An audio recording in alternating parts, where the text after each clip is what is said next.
Regarde-moi pas comme ça, je suis pas contaminé, oh. Les gens qui me connaissent savent que Superman, c'est mon super-héros préféré. Pour te dire, en primaire, j'avais même un cartable Superman. Et, il y a quelques années, j'ai acheté ça. Coffret collector Superman Returns, qui contenait entre autres un t-shirt Superman officiel. Mais laisse-moi te montrer la tête du t-shirt, il fait tout sauf officiel. Le t-shirt était censé ressembler à ça. Et voilà ce que j'ai reçu.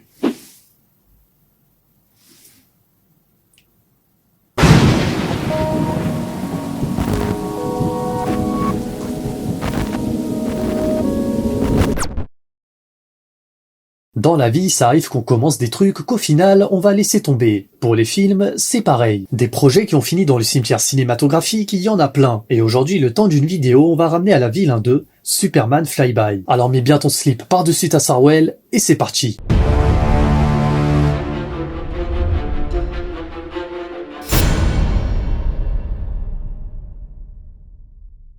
Après l'annulation du projet bien avancé Superman Lives en 98, qui aurait notamment mis en vedette Nicolas Cage, l'espoir de voir un nouveau film sur l'homme d'acier s'envole considérablement, mais les studios n'abandonnent pas pour autant le père de tous les super-héros et comptent bien le ressusciter. C'est au début du deuxième millénaire qu'un nouveau projet lui sera consacré et commencera à faire parler de lui. Le 26 juillet 2002, un certain J.J. Abrams livre au studio Warner Bros. La première ébauche d'un scénario. Intitulé simplement Superman, ce nouveau film doit être un reboot complet de la franchise et sera pensé comme une trilogie. Dans ce scénario, Superman encore enfant est envoyé sur Terre, non pas pour échapper à la destruction de sa planète natale Krypton, mais pour fuir son oncle maléfique Katasor. Petite parenthèse, est-ce que je suis seul à trouver que la tête du bébé elle fait flipper?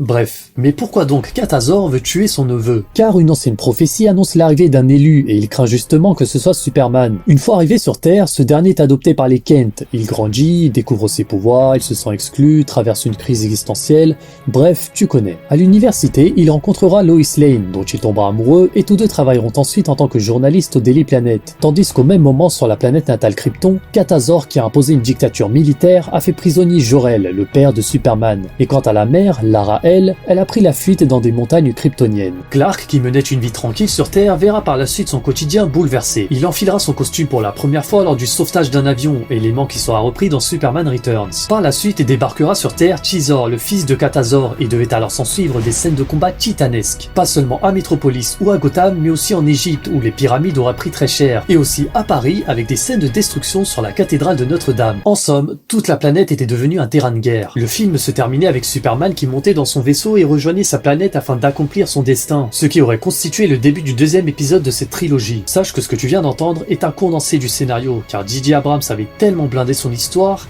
qu'on avait à peine le temps de souffler. Il y avait des guerriers kryptoniens ressemblant à des ninjas qui constituaient la garde rapprochée de Chizor, élément qui sera repris dans Man of Steel avec Faora et l'autre mec qui fait 3 mètres là, je sais plus comment il s'appelle. Ces guerriers géants et Chizor possédaient aussi des robots géants qui auraient donné du fil à retordre à Superman puisqu'il aurait fini par mourir, avant de ressusciter et de les éclater comme il faut. Lex Luthor a aussi été présent mais en tant que personnage secondaire. Ici, il s'agit d'un banal agent de la CIA qui traque les ovnis. Enfin banal, pas tant que ça. On aurait appris dans les dernières pages qu'il était en fait un agent dormant kryptonien avec donc les mêmes capacités que Superman, et forcément, il y aurait eu un combat entre deux. Et pendant les combats, il y a aussi l'armée des humains qui intervient, sans parler de la guerre civile sur Krypton, ou d'une scène de sauvetage avec un tsunami, ou d'un volcan en éruption. Tu peux le constater, ça fait beaucoup. Et encore, j'ai pas cité certains éléments qui avaient fait polémique. Sache que Jimmy Olsen était un peu attiré par les hommes, on sait pas trop. Chizor, c'est une sorte de Général Zod mais remixé. Les lunettes de Clark contiennent du plomb et lui servent en fait à mieux contrôler les pouvoirs liés à ses yeux. Jor-El, le père biologique de Superman, se suicide dans la prison où il est enfermé. Il s'est aussi déjà rendu sur Terre par le passé, c'est pour ça il envoie son fils chez les Kent, car il sait que c'est une bonne famille. Enfin, le costume de Superman était fait d'une sorte de matière liquide intelligente, comme un symbiote, qui s'adaptait à la forme du corps de l'hôte. Toutes ces libertés prises à l'égard de la mythologie de Superman fera que J.J. Abrams et la Warner seront violemment clashés, ce qui amènera en octobre 2003 à l'écriture d'un deuxième scénario plus respectueux de l'homme d'acier, et également bien moins coûteux pour le studio. Ce nouveau scénario s'intitulera Superman Flyby. Et parmi les changements effectués, on peut noter que la planète Krypton est à moitié détruite détruite ou que Lex Luthor n'est plus un agent de Krypton, il est un humain, mais qui obtiendra tout de même des super pouvoirs à la fin du film au contact d'un cadavre de kryptonien qui émet des radiations. La date de sortie de Superman Flyby est fixée pour l'été 2004. Le réalisateur qui est engagé jusque-là est Brett Ratner et la Warner recrutera également Christopher Reeves afin qu'il serve de consultant sur le projet et aide pour le choix du casting. Le casting, justement, pour incarner Superman avait été approché entre autres Matt Bomer,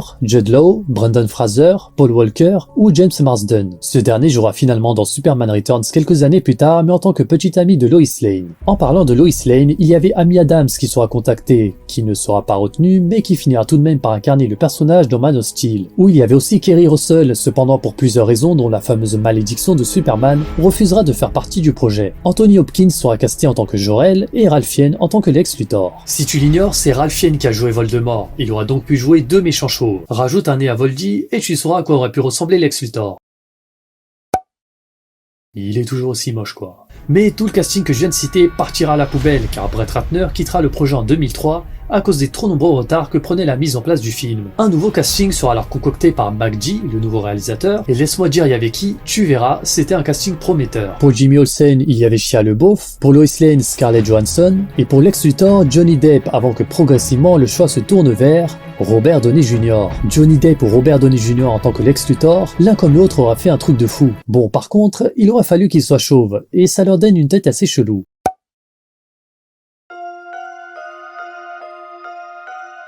J'espère que j'aurai pas une calvitie plus tard. Et c'est bien beau tout ça, mais pour incarner Superman, ce sera qui ? Plusieurs candidats passeront des tests en portant le costume, dont Jared Padalecki, celui qui joue Sam Winchester dans Supernatural. Elle est trop bien cette série. Il a dû bouger de l'Australie jusque Los Angeles pour passer l'audition, et il a dit dans une interview qu'on lui avait pris son téléphone, donc il a pas pu se prendre en photo avec le costume. Sinon il y avait aussi Brandon Routh, et cette fois, on a une photo. Il ne sera pas retenu non plus, mais pour rappel, il obtiendra le rôle de Superman dans Superman Returns. Et parmi les autres acteurs, il y avait aussi Henry Cavill, âgé de 20 ans, qui sera recalé, mais pareil, il finira par jouer Superman dans Man of Steel. Le scénario est là, le casting est presque prêt, la pré-production a déjà commencé, le tournage est imminent. Mais alors, qu'est-ce qui a tué le projet ? Bah, la moula. Enfin, l'argent. Le budget du film était estimé à 300 millions de dollars, sans compter que le précédent projet annulé, Superman Lives, avait déjà coûté 98 millions de dollars. C'est aussi pour ça que Robert Downey Jr. était le favori du studio pour incarner Lex Luthor, car il aurait coûté bien moins cher que Johnny Depp. Et une autre raison à ça, c'est McG qui quittera le projet, car le tournage devait avoir lieu en Australie, et lui, il avait la phobie de l'avion. Voilà. C'est une des principales raisons de son départ qui a eu un effet domino sur tout le reste. J.J. Abrams tentera alors de convaincre les studios de lui laisser tourner son film, mais la Warner a déjà trouvé un réalisateur, Bryan Singer, qui n'est pas intéressé par l'idée d'un reboot et apportera ses propres idées. Cela amènera donc en 2006 à la sortie sur grand écran de sa vision de l'homme d'acier, Superman Returns, faisant s'écraser en plein vol Superman Flyby. Et voilà donc toute l'histoire.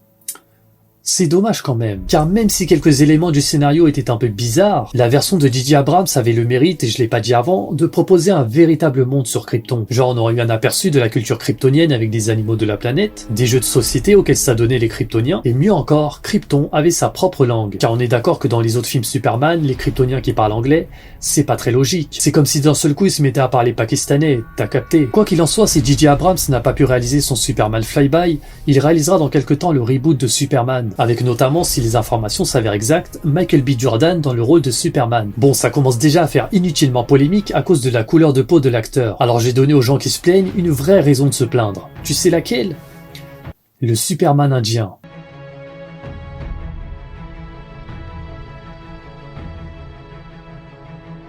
Si tu veux te mettre de la javel dans les yeux, c'est tout à fait normal. Moi, personnellement, ça me donne de l'espoir qu'ils choisissent un acteur au teint moins clair comme Michael B. Jordan. Parce que qui sait, dans quelques années, ils vont peut-être chercher un acteur typé comme moi pour incarner Superman. Du coup, je pourrais passer le casting à Hollywood, et ce sera peut-être moi qui jouera Superman dans le reboot du reboot. Bah oui, regarde autour de toi, tout est possible sur cette planète.